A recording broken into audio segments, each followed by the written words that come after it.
আমি এখানে ডিম আলুগুলোকে সিদ্ধ করে নিয়েছি। এবারে যে কাজটা আমাকে করতে হবে, এরকম একটা ঘষটানি নিয়ে আমি ডিমটাকে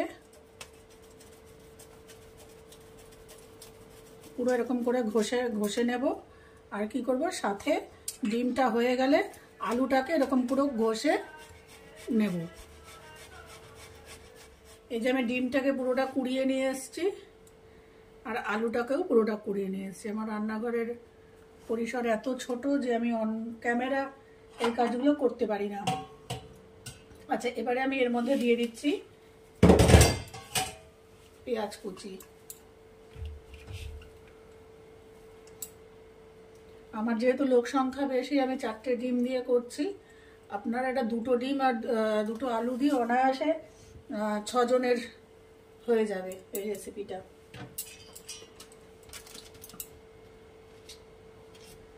দিয়ে দিলাম পরিমাণ মতো লবণ,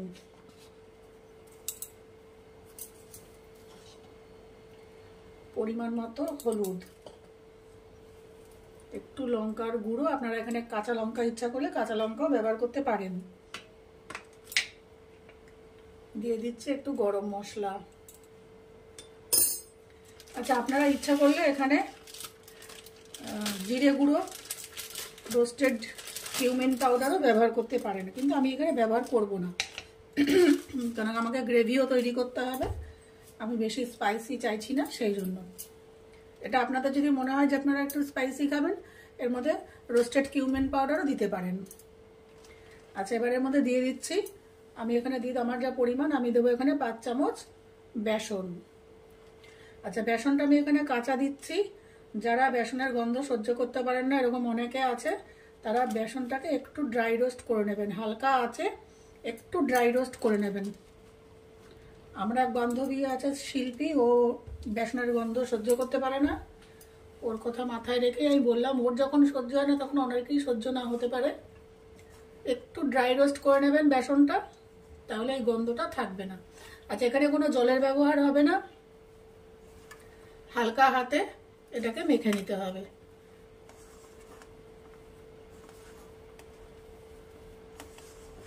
এটাকে আমি হালকা হাতে মেখে নিয়েছি। এবার দেখবো যে এটা এই যে একটা বড়া মতন তৈরি হচ্ছে। ব্যাস, এবারে আমি হাতটা ধুয়ে ফিরে আসছি।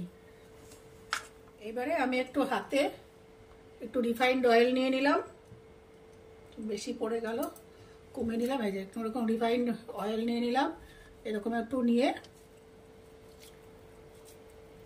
আপনারা এরকম গোল তৈরি করতে পারেন, বা টিক্কি মতন করতে পারেন, এরকম করতে পারেন।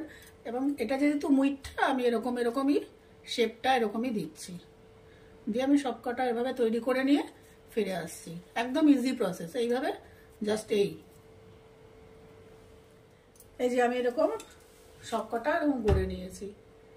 এরপরে আমি কড়াই বসাবো। আমি একটা কড়াই বসিয়ে নিয়ে নিচ্ছি সাদা তেল বা রিফাইন্ড অয়েল। তেল গরম হয়ে গেছে। এবার আমি এইগুলোকে, এই মুইঠাগুলোকে হালকা আছে ভেজে নেব। এখানে সেদ্ধ হওয়ার কিছু নেই, আমি যা ব্যবহার করেছি আলু ডিম সবই সেদ্ধ করা, সুতরাং এটাকে সেদ্ধ হওয়ার কোনো ব্যাপার নেই, জাস্ট একটু ভেজে নেব। মিনিট খানেক খাওয়ার পর এই যে আমি এটাকে অপর পিঠটা দিয়ে নিচ্ছি, জাস্ট উল্টে দিচ্ছি। এরকম করে আমি সবকটা মুইঠা ভেজে নেব। আর আপনারা যদি মনে করেন যে ছেড়ে যাচ্ছে, ঠিক মতন দলা পাকানো যাচ্ছে না, তাহলে আরেকটু বেসন ওর মধ্যে অ্যাড করে দেবেন, দিয়ে মাখবেন, দেখবেন বাইন্ডিংটা এসে গেছে।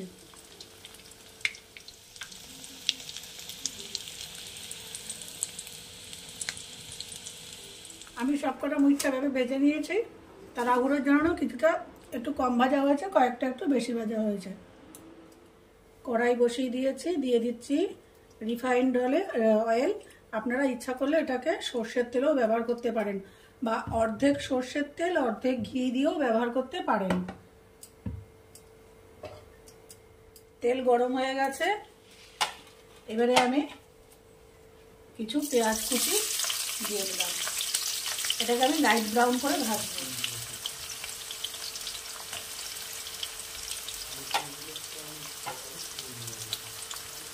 আপনারা এটাকে আগেও ভেজে রাখতে পারেন, ভালো করে লাইট ব্রাউন করে ভেজে একটা এয়ারটাইট কন্টেনারে ভরে রাখতে পারেন। তাহলে যে কোনো রান্নায় আপনার সুবিধা মতন বের করে আপনি ব্যবহার করতে পারবেন। 7 দিন তো ব্যবহার করাই যায়। ভালো করে বেরেস্তা তৈরি করে দিয়ে আমি রাখি এয়ারটাইট কন্টেনারে, 7 দিন খুব ভালো থাকে।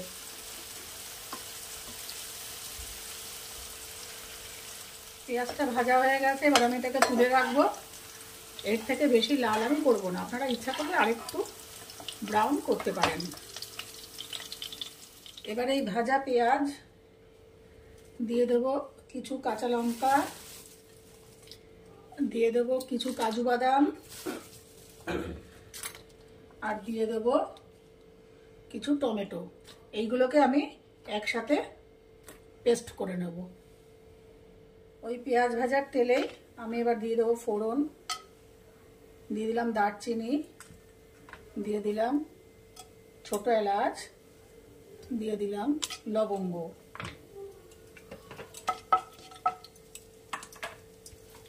এরপরে দিয়ে দেব অল্প একটু আস্ত জিরে, দিয়ে দেব একটা তেজপাতা।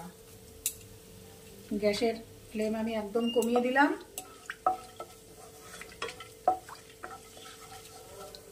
আচ্ছা, আপনারা যদি ইচ্ছা করেন আলু খেতে পছন্দ করেন, এর মধ্যে ডুমো ডুমো করে আলু কেটে আগে ভেজে রাখবেন।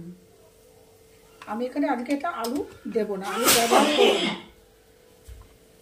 আচ্ছা, এবার দিয়ে দিচ্ছি এর মধ্যে জিরে আর ধনে, আস্ত জিরে আর ধনে আমি বেটে রেখেছি। জিরে আর ধনে বাটা দিয়ে দিলাম। ওটা একটু ভেজে নেব।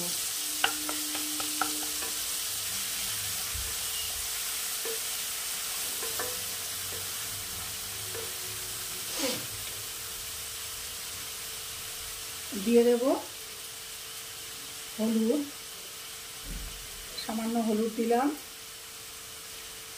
সামান্য একটু লবণ দিলাম, আর দিচ্ছি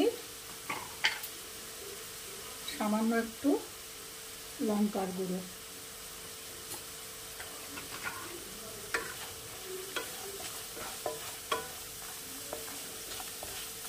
আচ্ছা, একটা জিনিস একটু দেখিয়ে দেই।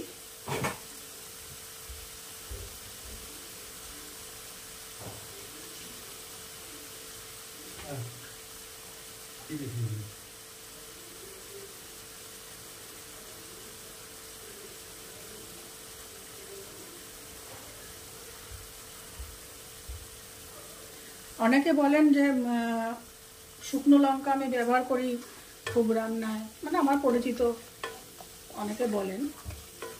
তা আমি যে লঙ্কাগুলো ব্যবহার করি, এই যে এই ধরনের লাল লঙ্কাগুলো, এগুলোতে কোনো ঝাল নেই, কিন্তু এগুলোকে আমি এরকম কেটে কেটে শুকিয়ে রাখি। এরকম শুকিয়ে রাখি, এটা আরও শুকাবে রোদে। এরকম শুকিয়ে রাখি, তারপরে যখন ব্যবহার করি তখন এটা জলে ভিজিয়ে একটু পেস্ট করি বা শুকনো গুঁড়ো করে রাখি। একদম শুকিয়ে নিয়ে একটু কড়াইতে একটুখানি নাড়িয়ে নিয়ে তারপরে আমি গুঁড়ো করে রাখি, সেই জন্য কালারটা আসে। আমি দিচ্ছি শুকনো লঙ্কা গুঁড়ো, কিন্তু অতটা ঝাল হয় না। এবার এটাকে একটু ভালো করে আমি কষিয়ে নেব। এবারে এর মধ্যে দিয়ে দেব 1 চামচ আদা বাটা আর 1/2 চামচ রসুন বাটা। এটা একটুখানি কাঁচা ভাবটা যতক্ষণ না যায় একটু কষিয়ে নেব, সাঁতলে নেব। মশলা কষানো হয়ে গেছে। এবারে আমি ওই যে ভাজা পেঁয়াজ, লঙ্কা আর টমেটো দিয়ে যে পেস্ট করেছিলাম, কাজু বাদাম যে পেস্ট করে নিয়েছে, একদম জল দেইনি, সেই পেস্টটা দিয়ে দিলাম। গ্যাসের ফ্লেমটা কমিয়ে দেব, কমিয়ে এটাকে রান্না করব। একটু জল দেবো এখন।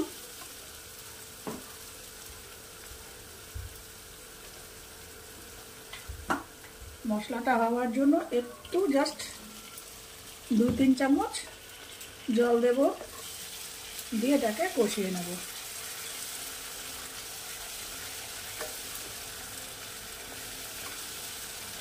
আপনারা যদি মনে করেন এই পর্যায়ে আপনারা একটু হলুদ দেবেন, দিতে পারেন। লঙ্কা, লবণ আপনাদের স্বাদ অনুযায়ী, পরিমাণ অনুযায়ী অবশ্যই এই পর্যায়ে দিয়ে নেবেন। মশলাটা পুরোটাই কষানো হয়ে গেছে।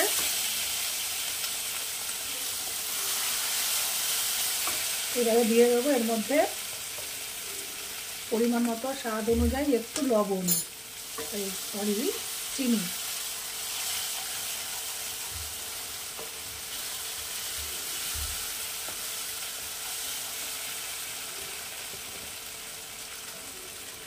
দিয়ে দেবো একটু গরম মশলা, হাফ চামচের মতো। আমি হাতের আন্দাজেই দিলাম, আপনারা হাতের আন্দাজে না বুঝতে পারলে ছোট চামচের 1 চামচ দেবেন, আর নাহলে বড় চামচের হাফ চামচ দেবেন। এবারে দিয়ে দেব 1 চামচ একটু ঘি।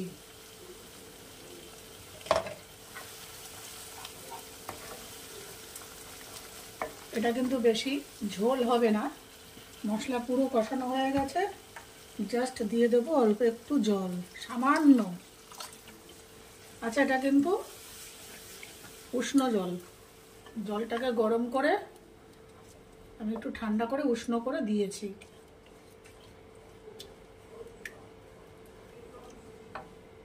ব্যাস, এবার ঝোলটা ফুটে উঠলে ফিরে আসছি।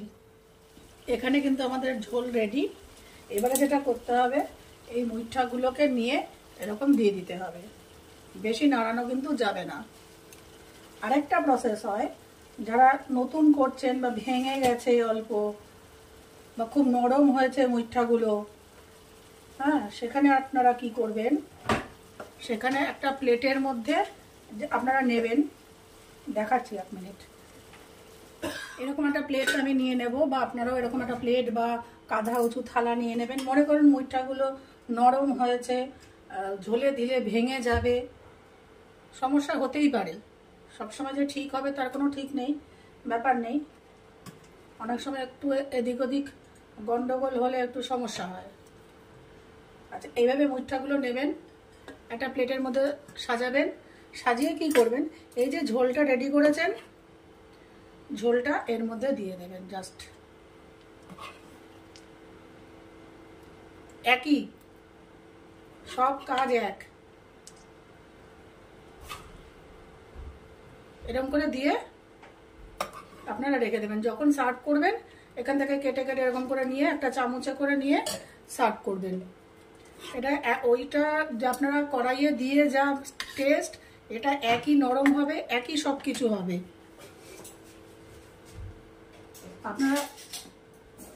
আপনারা যখন সার্ভ করবেন, এরকম করে একটা থালার মধ্যে রেখে দেবেন বা কাঁধা উঁচু প্লেটের মধ্যে রাখবেন। যখন সার্ভ করবেন, এরকম একটা করে এরকম মুইঠা তুলবেন, তুলে একটু ঝোল সহকারে প্লেটে সার্ভ করবেন। এক্ষেত্রে আপনার কড়াইতে দিয়ে ফোটানোর কোনো দরকারই নেই, এটাই একদম পারফেক্ট রেডি হবে। আপনার যে মুইঠা একটু নরম হয়েছে, কেউ টের পাবে না। এবার প্লেটিং করে ফিরে আসছি আবার আপনাদের কাছে।